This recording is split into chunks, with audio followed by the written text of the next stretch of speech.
Well, I have to get a video of this map.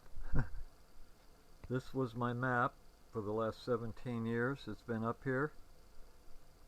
And those black pins up in the far right east are the only hardly stores I have left.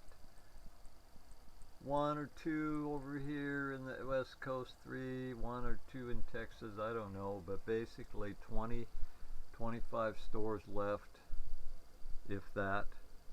And I had 100 and oh god, I don't know, 150 pins on this map at one time, I think.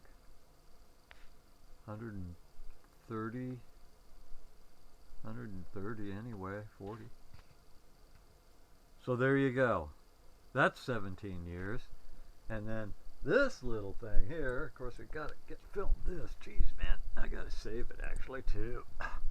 This is the history of years of the how many stores I had. Actually, it kind of ends there at the end at I don't know, around 2012. That's why it looks like it's higher, and then it went down to 25. But it shows when I was drinking and not drinking, and I was doing better business when I was drinking. Of course, the economy is like craft economy has fallen apart since then.